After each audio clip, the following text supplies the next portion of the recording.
In the capital, the war was over, but the empire was not safe yet. One noble wanted a throne he did not want. One soldier found his lost wife in a report full of crimes. And one friendship began because two men were both trapped by the names people forced onto them. AI Anime and Manga presents. Please like, comment, and subscribe. YouTube members get early access and help cover narration, subtitles, thumbnails, and renders. Now, the Empire's reconstruction turns personal. The capital's residents, driven by the hope Masayuki's coronation had given them, slowly regained their old energy. The pain of the people who had lost loved ones would not vanish so easily, but even those wounds had begun to move forward. Shops reopened, streets filled again. Ordinary life returned, and to Caligulio, watching that happen was more joyful than any military triumph. But he was not free to relax yet. Once the emperor had been officially named, the nobility began to move. The nobles were supposed to be Minitz's responsibility, and Caligulio would have loved to shove the entire problem onto him, but that was wishful thinking. The nobles did not care which official they bothered. Anyone close to the new emperor was a possible route to influence, so Caligulio's office kept receiving requests for audiences. He eventually looked to Testarossa for help. When he asked about the nobles, she answered as if she were discussing the weather. She did not think the great majority of them would be any problem. Caligulio did not know what that meant, but he assumed she was making some quiet move below the surface. Minitz was doing his own job as well, so Caligulio decided to focus on what he could actually handle.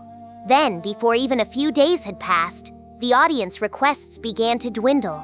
Caligulio approached Testarossa carefully. She was sitting in his office, elegantly drinking tea, and no matter how calm she looked, she was still Blanc, the demon the Empire had feared for ages. He suspected she had intimidated the nobles into submission. He also suspected that asking directly might shorten his life.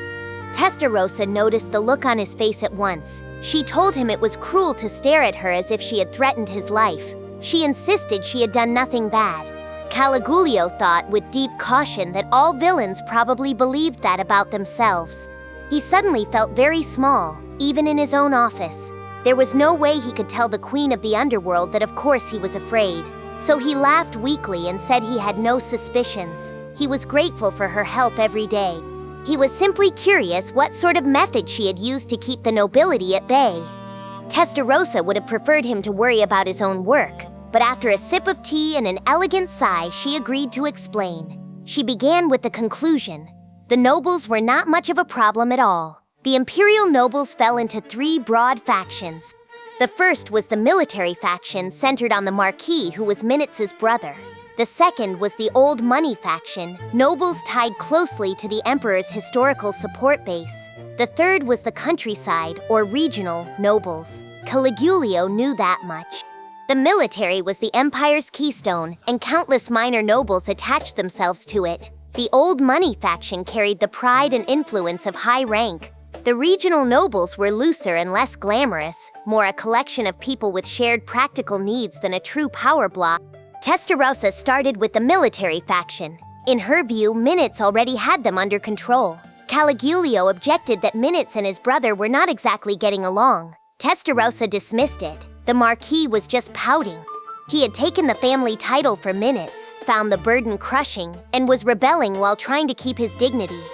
When Caligulio asked how she knew something that personal, Testarossa refused to tell him. What he did not know, she suggested, could not hurt him. The truth was Moss. In a single night, Moss had slipped into the Marquis' residence, read the journal hidden in his office, and reported the useful secrets back to Testarossa. The strict security protecting the house might as well have been decorative. Moss even found details that could help Minitz repair the relationship with his brother and casually handed them over. It was absolutely illegal. But Moss, a demon peer known as the King of Ash, had no clear human sense of what counted as bad. Under Testarossa's command, he also appeared to have some of the worst working conditions in Tempest. With no one to complain to, he simply accepted the impossible workload and kept moving. Caligulio decided not to ask any more. That was the smart choice. If Minitz was patching things up with his brother, then the result was what mattered. The countryside nobles were next. Testarossa said they had fallen in line almost immediately. Their main concern was simple. People needed peace, food, and a way to live. The rural areas of the empire were stable enough that the real fear was political direction. Then she asked Caligulio how the rural nobles funded themselves. He answered with the standard lesson: crops, taxes, affiliated merchants, and revenue from surplus goods. Testarossa said that was mostly right, but missed one major element: the underground trade. Caligulio was stunned. Black market trade was supposed to be treason against the emperor. If it was so rampant, surely the late Lieutenant Kondo would have known. Testarossa told him Kondo had known and had allowed it because practical business required it. She explained the ugly structure beneath imperial ideals. A merchant bound to a low-ranked noble could not compete fairly with merchants protected by earls and dukes. Power dictated where goods could go.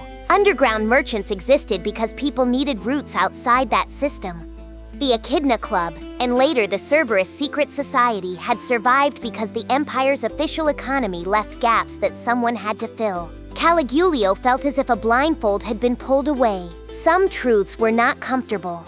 Foreign trade was officially forbidden because the Empire had never truly acknowledged other countries as equal sovereign states. But no sane economy could survive like that forever. Even the most terrible examples in the Empire's history showed the same pattern: famine, debt, human desperation, and government officials quietly tolerating things they could not admit in public. Testarossa delivered all of this as a cold political diagnosis, not as approval. Caligulio, meanwhile, could only wonder why a demon knew more about human economics than many imperial officers did. Once she understood the regional nobles' real concerns, handling them was easy. She promised free trade going forward. She explained that as Rimuru's development plans advanced, rail lines would be laid between regional imperial cities, spreading wealth beyond the handful of places near the capital. Food, goods, merchants, and neglected cities all stood to benefit. Once the nobles understood that money and labor would flow into their lands, they readily pledged support to Emperor Masayuki. Caligulio had to admit it was brilliant. The empire possessed advanced science, but most of its budget had gone to research and the military. Regional transport depended on magic or airships, and many cities had been left behind. Rimuru and Testarossa had studied those conditions and turned them into negotiation leverage. Caligulio resolved to revise his own approach. That left the old money faction. By now, Caligulio trusted Testarossa enough to assume she had a dossier full of their illegal deeds. Testarossa told him not to put words in her mouth. The truly rotten nobles had largely been purged over the past few decades, much of that likely thanks to Kondo. What remained were necessary evils like Cerberus and small-time villains who were not worth making the main target. For the old money, she had scheduled a conference that afternoon. She wanted Caligulio to attend. It was phrased politely, but it was clearly an order. Testarossa was technically his assistant, yet with the difference in ability on display, all Caligulio could do was nod. Only 4 people sat in the reception room. Minitz, who had organized the meeting, Caligulio, secretary of the military, Testarossa, diplomat from Tempest, and Mithra Hilmenard, leader of the old money nobles. Mithra was still in his early 30s, but no one mistook youth for weakness. His mother had once been a queen of the imperial inner palace, and she was Ludora's biological mother. In the Empire, the legal position of Empress was not available to anyone because that place in Ludora's life belonged to Velgrind. Instead, noble families sent women as queen candidates, and the woman who bore the Emperor's child gained unmatched prestige. Mithra's mother had done exactly that. After bearing Ludora, she received the highest honor and then chose freedom, leaving the palace with a massive reward to marry Duke Barca Hilmenard. Their child was Mithra, making him Ludora's half-brother. That bloodline gave him immense legitimacy among the old nobility. His appearance did the rest. Mithra had no eyebrows, an intense glare, and an air of quiet violence that made even high nobles afraid to defy him.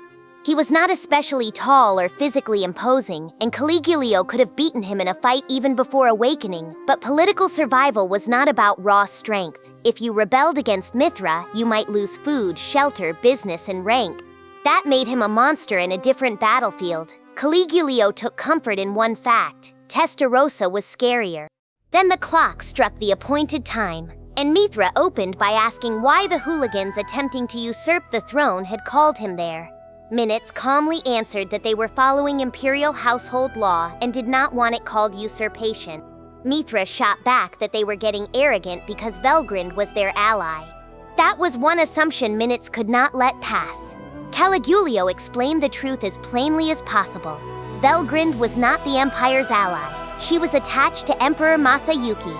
If Masayuki wished it, she could destroy the entire country, and if the Empire burdened him, she might burn it to ash. Peace existed because they had finally managed to remain on Masayuki's good side. Mithra found that hard to believe, so Minitz asked him a different question. Did Duke Mithra want to rule the Empire himself, or would he join hands and help them? The question struck Mithra harder than any accusation. It sounded as if Minitz was willing to hand the prime ministership over to him, and that was exactly what Minitz meant. Minitz had become prime minister through circumstances he had not chosen.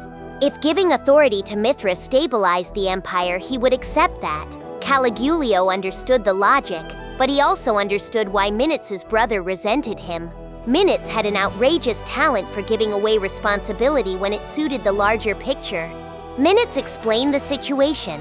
Masayuki did not want the throne, but if he abandoned the empire now, the political vacuum could become disastrous. There was also an unknown enemy still moving in the background. Tempest and the Dwarven Kingdom had welcomed Masayuki as emperor, and Velgrind would listen only to him. If he did not become emperor, the empire might lose its guardian dragon entirely. Testarossa added that Rimuru wanted a fruitful relationship with Masayuki. If Masayuki became emperor, Rimuru would offer as much support as possible. This was not a usurpation. It was the least dangerous path available. Mithra understood the logic before they finished explaining it. He knew Ludora had disappeared. He knew Velgrind's attachment to Masayuki mattered more than public bloodline claims. To the true power brokers of the Empire, Ludora's soul was more important than ordinary succession, and Mithra's own intelligence reports suggested Masayuki had inherited that connection. But Mithra did not want either option Minitz had offered him. He did not want to rule the Empire, and he did not want to be dragged into national politics. His dream was to shut himself in his mansion and paint. He had money, rank, and influence enough to live peacefully. If that failed, he could retire to his countryside dukedom and focus on local administration. Either way, he wanted time for his art, his beloved daughter, his newborn son, and his increasingly distant wife. That last part worried him most. His wife had stopped meeting his eyes after their son was born. She was a Marquis' daughter, the woman he had fallen for at first sight, and he wanted time to repair whatever silence had grown between them. If he accepted more national work, he might lose his family entirely. Mithra's frightening reputation made the problem worse. In truth, he had never intended to become some shadowy terror. Years earlier, he had accidentally bumped shoulders with an earl. The earl, not recognizing him, exploded over the insult. Mithra stared back and wondered if the man had a calcium deficiency, a phrase he had recently learned from an otherworlder friend. Then he muttered, "What a bother." Those 3 words ruined the earl. Mithra's friends began shouting. Knights in black appeared from nowhere. By the next day, newspapers were full of evidence against the earl, true or otherwise, and he soon lost his title. A mere brush of the shoulder had destroyed a noble, and Mithra learned that even careless words from him could end lives and families. Similar incidents followed. He became quieter and quieter, because silence felt safer. So his plan for this meeting had been simple. Act arrogant enough that everyone would decide he was too troublesome, then retreat from the capital with his pride intact. Anything was better than sparking Velgrind's wrath or getting trapped in a job that consumed his life. He made his move. He attacked Testarossa's right to comment on imperial sovereignty. Tempest and the Empire had peace, he said, but that did not give a foreign diplomat the right to interfere with the throne. It was a dangerous insult. Testarossa was the ordained representative of Rimuru, and Mithra knew she was Blanc. He hoped angering her would give him a way out. Instead, she only thanked him with a smile, as if his rudeness amused her. That frightened him more. He took another step, this time attacking Masayuki's legitimacy. He was Ludora's half-brother, after all. Ludora's fate was not even publicly settled, yet this group had decided to crown a stranger. That bet failed in the worst possible way. Velgrind herself entered the conversation and asked whether he objected to her decision. If he thought being related to Lidora would protect him from consequences, she was ready to correct him. Mithra's soul nearly leapt out of his throat. He was cornered now, so he decided to say what he actually thought. He greeted Velgrind with forced composure. Then Masayuki arrived right after her, apologizing because he did not feel worthy of the throne but thought accepting it was best for the Empire's people. Mithra challenged him. Did this unconfident young man really think he could replace Lidora? Masayuki laughed awkwardly and said he had been a normal student until very recently. It was not a question of confidence. He had never imagined being emperor in the first place. Minitz and Caligulio panicked. They begged His Majesty to carry himself with more dignity. Velgrind, hearing that, became just a little irritated and reminded them that they had promised not to force Masayuki into anything. Masayuki hurried to reassure her. Minitz and Caligulio owed him their lives for that. Then Velgrind asked Masayuki to call her Grin from now on. Masayuki tried the nickname and Velgrind softened instantly. She told him he was honest with her, not like Lidora, and if he did not mind how Caligulio and Minitz behaved around him, then she had no need to intervene. The two officials thanked her with genuine desperation. Watching all of this, Mithra began to understand. They wanted him not only to stabilize the nobility, but also to share the heat of dealing with Velgrind, Masayuki, and the impossible pressure around them. Masayuki then asked if he could simply call him Mithra. Since Masayuki seemed to be emperor whether Mithra accepted it or not, Mithra allowed it. Masayuki asked for an honest opinion. Did he look like an ordinary young man? Mithra did not understand the question at first. Masayuki pressed him again. Did Mithra think he was just an average kid? Mithra answered brutally. Compared with Lidora, Masayuki had no capacity to lead anyone, much less an entire empire. He expected doom. Instead, Masayuki lit up. He called Mithra exactly the kind of person he needed. Masayuki explained that his unique skill, Chosen One, and later the ultimate skill, Lord of Heroes, made people overestimate him constantly. Everyone assumed he was amazing. Everyone interpreted his actions in ways that boosted his reputation. Hearing someone see him clearly made him happy. Tears began to fall from Mithra's eyes. He understood that pain. He told Masayuki about the time a single what a bother had gotten a man arrested and confessed that he had considered never speaking freely again. Masayuki understood completely. He talked about Jinrai, who had once tried to pick a fight with Rimuru on his behalf and had kept invoking Masayuki's name until Masayuki wanted to disappear. Mithra admitted that was why he had brought no attendance to the meeting. There was no telling what might come out of their mouths. For a moment, they forgot the rest of the room. The terrifying old money leader and the reluctant emperor smiled at each other like two men who had finally found someone who understood the prison of reputation. Velgrind privately wondered whether Mithra had some strange immunity because his mother had carried Lidora. But out of respect for the new friendship, she said nothing. With Masayuki and Mithra now fast friends, the rest of the negotiation dissolved. Mithra promised cooperation but not direct political service. He would remain leader of the old money faction, manage dissatisfied nobles, and recommend capable people when he found them. That suited everyone. Masayuki needed good people. Caligulio and Minitz needed time to win over potential rebels without wasting useful personnel. The conference ended well, but Testarossa stopped Mithra before he left. His heart skipped. He remembered the venom he had directed at her and wondered if punishment had only been delayed. Instead, Testarossa said their conversation had made her curious. He had a secret skill, did he not?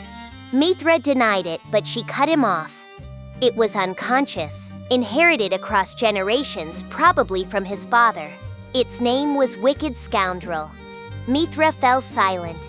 People had been terrified of his father too. He had been told that this was the destiny of the Hilmenard family's eldest sons. Testarossa told him that awareness might help him use it in future negotiations. Then, because she had taken a liking to him, she offered another gift. His wife was afraid of him as well. Mithra rejected the idea at once. He had never even raised his voice at her. They had never had an argument. Testarossa said that was precisely the problem. His mother may have been immune, but his wife was not. Caligulio and Minitz tried to reassure him, saying family was family and his wife surely loved him. Velgrind immediately cut through that comfort. His wife had just given birth to the lawful heir he wanted. From her perspective, her duty might be finished. Had he ever told her he loved her? Had he ever thanked her out loud for giving him that child? Mithra turned pale. He could not remember doing so. Testarossa told him that putting love into words was important if he wanted it to last. Mithra nodded, leapt from the room, and raced home. He arrived just as his wife was about to leave. Following the advice of Velgrind and Testarossa, he finally said what needed to be said, and he avoided a painful divorce. From then on, Mithra was deeply grateful to both of them. He became one of Masayuki's staunchest supporters, and the old money faction followed. With the military faction, the regional nobles, and the old money nobles all secured, the new emperor's government achieved in a few months what everyone expected to take years. The night after befriending Mithra, Caligulio drank with Minitz at a restaurant in the empire. Their concerns with the nobility were largely settled. Only the aggressors remained as an outside security problem, and spies were watching the provinces while the reorganized imperial knights kept order in local towns. They could not let their guard down, but for one night they could breathe.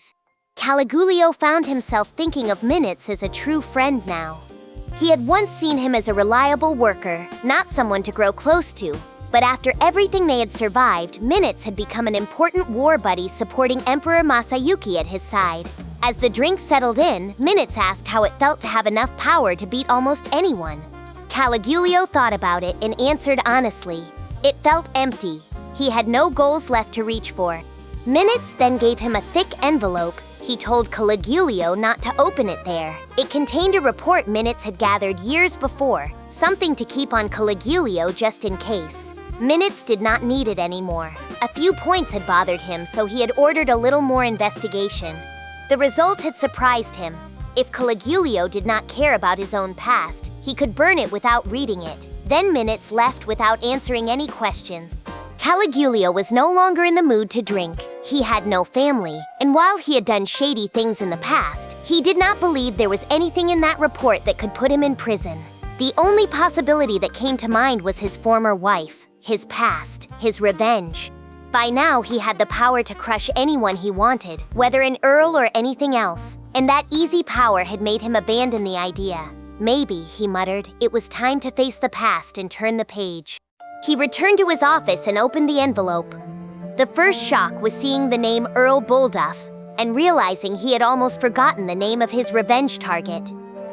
The second shock was worse. Bulduff now led a tiny faction of countryside nobles too small to matter in normal politics, but the member list included the barony his ex-wife had come from. Each family involved had once been led by upright men, and that virtue had made them easy prey. The report suggested that Bulduff forced an affiliated merchant into vast debt, then used that merchant to corner and control other families. Those who joined his faction likely had their inheritance compromised. Caligulio's thoughts raced. If this was true, Bulduff could never be forgiven. But before revenge came one name: Mamia. What if Mamia had loved him all along? What if the story he had believed for 20 years had been arranged by someone else? Once that thought entered his mind, he could not sit still. He ordered his head butler to assemble his private guard at the airship dock and bring an agent from the Intelligence Bureau. Before sunrise, the evidence was solid. Minitz's report was accurate. Bulduff had no way out, though he tried to deny reality until the end. When Caligulio told him it was over, Bulduff blustered about being one of the 8 wise rulers famous across the countryside and demanded to know what right anyone had to arrest him. Nobles in the empire did have legal immunity. Arresting an earl required a warrant from the imperial palace, issued by the proper authority. Caligulio had made sure that requirement was met. The intelligence agent with him had the right to arrest Bulduff, and they had testimony from the victims. Caligulio wanted to execute the man himself, but that would exceed his authority. Besides, if he killed Bulduff, he would do it instantly and painlessly. Bulduff did not deserve that mercy. Bulduff tried to shout again, so Caligulio stepped close enough for him to see the eye patch and asked whether he had forgotten his face. Bulduff recognized him. Worse, he tried to flatter him, saying Caligulio's exploits were famous across the empire and that even though he had been defeated by dirty monsters, he would surely vindicate himself before long. That was a catastrophically wrong thing to say. If Testarossa had heard it, Bullduff's fate would have been worse. Caligulio decided not to mention that. Instead, he asked whether Bullduff had laughed when Caligulio was kicked out of the Heath family. Bullduff stammered that it was a misunderstanding, which was as good as a confession. Caligulio told him the Imperial Supreme Court would decide his fate and that its inquisitors were not nearly as kind as he was. Bullduff turned white and begged, but Caligulio only ordered the knights to take him away. The Supreme Court was not a friendly place for fact-finding. It was a tool for destroying political enemies, stripping rights, and making suspects obedient. Admissions of guilt did not matter much there. As Bullduff was dragged off, Caligulio softly wished him the pain and hatred of every victim, himself included. After sending the knights home by airship, Caligulio took his personal autobike toward a small, remote town. The old Heath mansion appeared beyond the hill, almost unchanged. He had once thought it enormous. Now it seemed small compared with his manor in the capital, but it remained important to him. He whispered that it brought back memories and admitted to himself that he was nervous. He was about to meet the woman who had dumped him, or rather, the woman he now suspected he had misunderstood. All he needed was courage. He timed the visit carefully. Baron Nest Heath, the man who had taken over the family, was away. Caligulio had arranged that by ordering the knights to hold off on Viscount Zook long enough to lure Nest toward him after Bullduff's arrest. A round trip would take half a day by the fastest horse, so Caligulio had until nightfall. The assistant head butler answered the door and, after a small gasp, led him to a reception room. Caligulio asked for Mamia, then waited. When her voice reached him for the first time in 20 years, his pulse quickened. Mamia greeted him with formal distance, calling him Sir Caligulio. He told her there was no need for titles between them and asked if she was well. She was thinner than he remembered. Gray had begun to show in her hair. She wore makeup, but not enough to hide the exhaustion. Minitz's report had said Nest spent extravagantly, and Mamia's appearance showed that he did not value her. Caligulio felt anger rise. Mamia said she hardly deserved to drop his title, but was glad he seemed healthy. Her guard remained up. She asked whether he had come to execute her at last. Her husband had rushed out that morning, so she assumed Caligulio had evidence against him. She called herself the woman who had betrayed him and said she could not imagine why he would show mercy. Her eyes were beyond tired. 20 years had passed, and Caligulio knew both of them had suffered. He did not know if he had the right to ask what she had endured, but he had to clear the misunderstanding. He told her he did have a reason. She had been his wife, and his love had not changed. Mamia tried to dismiss it, but he refused to let her. She called herself foolish, lower than a dog, and said she had committed a crime that could never be forgiven. Tears came as the memory of what she had done broke through her composure. Only then did Caligulio remember the thing hatred had hidden from him. Mamia's father, the Baron, had been a fine man. Caligulio had respected him. He had married that man's only daughter and sworn to protect her. How had he forgotten that? He told Mamia she had done nothing wrong. He had been the fool. He had failed to notice Bullduff's trick and had hurt the one person he swore to protect. It still pained him that he chose not to believe her. He understood now what she and the Heath family had been dealing with. He asked whether she could trust him one more time. Mamia said he had the right to punish all of them. Caligulio answered that he was the one without that right. He had abandoned them. That was his crime. He had sworn to become the knight who protected her, and then he failed. He asked for another chance. Mamia, still crying, asked if she was really allowed to believe in him again. Caligulio wiped her tears and promised he would never abandon her again. She flew into his arms and he held her, swearing it from the bottom of his heart. After that, the servants of the Heath Manor were assembled for questioning. The one who had drugged Caligulio was still there, so the evidence came together quickly. The head butler, who had inherited the position after his father's death, explained on behalf of the household. They had been coerced. Bullduff had taken over the family's debts and threatened to hand them to a criminal enterprise, endangering both Mamia and the master of the house. They had played along because they saw no other way to protect the family. It matched Minitz's report. Back then, Caligulio had not possessed the strength he had now. He might have been a talented knight, but he could not have protected the whole house by himself, so he chose the future over the past. When the head butler offered to accept all responsibility, Caligulio refused to shove the burden onto him alone. Everyone had tried, failed, and suffered under the same coercion. He asked them to keep supporting them. The head butler caught the word immediately. Them? Mamia heard it too. Caligulio gathered his courage and said exactly what he meant. They were all at fault, which meant the divorce itself had been a mistake. They needed to take it back. Legally, it was a mess. The divorce had been filed with the Imperial Judicial Office, and so had Mamia's later marriage to Nest. Normally, overturning that would have been impossible, but Caligulio was certain Minitz would find a way. Mamia asked whether they would return to being husband and wife. Caligulio said yes, if she would accept. She hesitated over the poisoning, but that too had changed. Rimuru had fully restored Caligulio's body, and the lingering effects were gone. Health was no longer the obstacle she feared. So Caligulio proposed to the same woman a second time.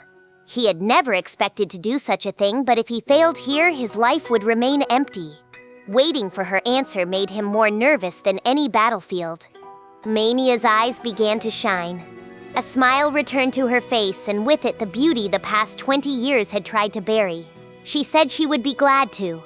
Caligulio's empty heart filled with joy, and the servants cheered for their reunion. The remaining cleanup was left to official channels.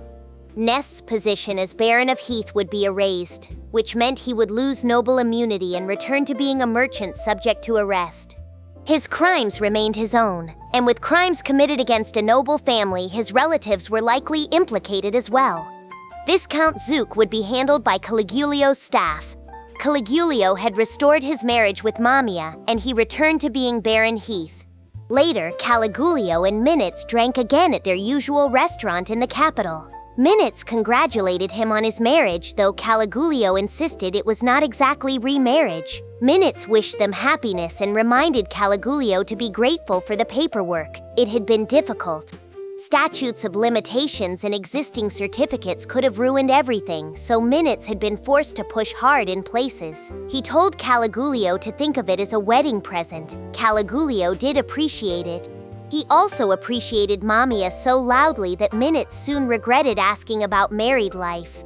Caligulio praised her again and again, told Minitz that marriage was wonderful, and suggested he stop living as a rich bachelor and find a proper life partner.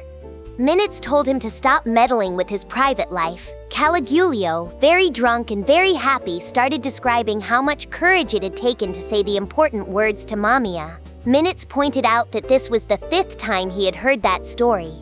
Caligulio replied that if Minitz wanted to hear it that badly, he would tell it as many times as needed. It was warm, ridiculous, and exactly the sort of release Caligulio needed after 20 years of poison in his heart. Eventually, the conversation returned to business. Caligulio asked about the documents Minitz had given him. The story about keeping information on him just in case had been a lie, had it not? Minitz admitted Caligulio had noticed. Caligulio explained why.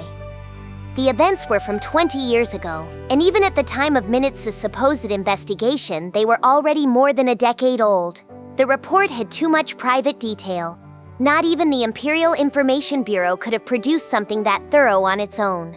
Caligulio asked whether the source was Testarossa. Minitz confirmed it. She had handed the documents to him and said they might be useful. Both men called her fearsome, and neither was joking. What kind of information network could gather that much about Caligulio's past?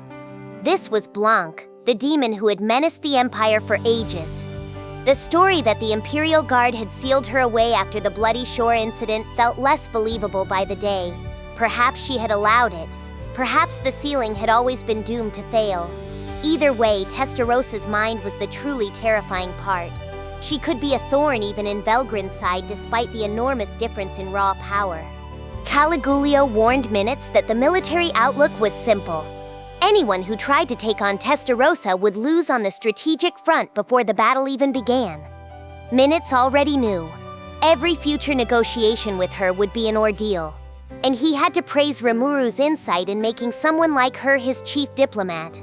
That agreement brought relief, but it also led them to the larger question.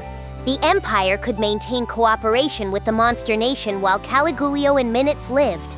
The trouble was what came after. The administrators of the Jura Tempest Federation had lifespans that made human politics look temporary. In the Empire, officials would constantly retire, die, and be replaced. Valgrind cared little for politics. She might help if asked, but relying on her forever was not a system. With Mamia restored as his wife, Caligulio had rediscovered the desire to cherish family life. That made him think about the future more seriously. The Empire needed a way to avoid another war with Tempest even after the current generation was gone. It needed institutions, education, and habits of peace strong enough for the people who came next. Caligulio said they had a tough journey ahead. Minitz agreed. There was a mountain of things to do. The two men reached the same conclusion.